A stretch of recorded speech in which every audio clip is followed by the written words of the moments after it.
बीते 1-1.5 सालों में भारत और रूस के बीच रिश्तों में खटास साफ तौर पर देखी जा सकती है। चाहे रूस के विदेश मंत्री का भारत दौरे के बाद पाकिस्तान का रुख करना हो या फिर कई इंटरनेशनल मुद्दों पर जैसे कि अफगानिस्तान को लेकर भारत और रूस की राय मेल न खाना हो।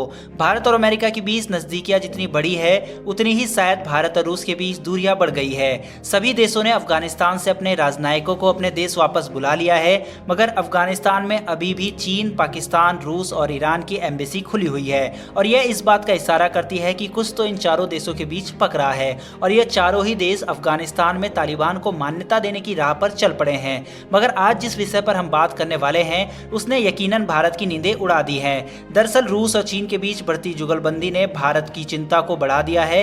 इन दिनों रूस, चीन और बेलारूस के पायलट एविडार्स 2021 नाम से आयोजित युद्ध अभ्यास में लड़ाकू विमानों के साथ करतब दिखा रहे हैं। इस युद्ध अभ्यास के जरिए चीन और रूस एक साथ अभियान चलाने और हवाई हमले करने की अपनी ताकत को निखार रहे हैं। क्योंकि भारतीय वायुसेना में शामिल लड़ाकू विमानों में कई रूस में निर्मित हैं, ऐसे में अगर चीनी पायलट इन विमानों को उड़ाते हैं तो इन्हें इनकी ताकत और कमजोरी के बारे में भी जानकारी मिल सकती है। इस युद्धाभ्यास में 100 से अधिक पायलट हिस्सा लेंगे और इस युद्धाभ्यास के दौरान तीनों देशों के पायलट एयर डिफेंस सिस्टम को चकमा देने का अभ्यास करेंगे। इसके अलावा खुफिया मिशन चलाने, सिंगल और डबल एरोबेटिक्स, जमीनी लक्ष्यों के खिलाफ मिसाइल और बम का इस्तेमाल और हवाई नेविगेशन जैसे काम को अंजाम देंगे। इन मिशंस को अंजाम देने के लिए नकली दुश्मनों को भी तैयार किया गया है, जिसमें उनके पास anti aircraft gun, unguided missile जैसे हथियार होंगे।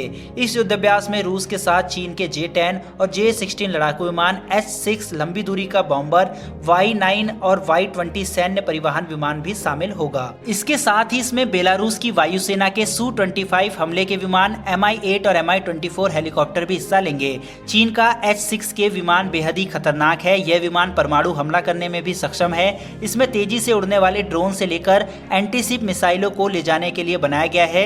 यह विमान क्रूज मिसाइलें भी दागने में सक्षम है। चीन के इस बमवर्षक विमान का उन्नत संस्करण H-6N को भी चीन ने विकसित कर लिया है। H-6 के सोवियत संघ के Tu-16 बमवर्षक विमान पर आधारित है। चीन ने अब अपने H-6N विमान के लिए हवा में दागे जाने वाले सक्षम हाइपरसोनिक मिसाइलें बना रहा है। भारत के पास रूसी विमान Su-30 और MiG-29 जैसे विमान हैं और यही कारण है कि भारत इस युद्धाभ्यास से परेशान है। रूस से भारत ने डिफेंस डील इसी कारण से कम की है क्योंकि जो विमान या डिफेंस सिस्टम वो हमें देता है वही चीन को भी थमा देता है, जिस कारण से हम कभी भी चीन पर बढ़त हासिल नहीं कर सकते और इस वजह से भारत अब फ्रांस, अमेरिका और इजराइल जैसे देशों से ज्यादा हथियार खरीद रहा है या फिर वो खुद ही मैन्युफैक्चर करने में लगा हुआ है।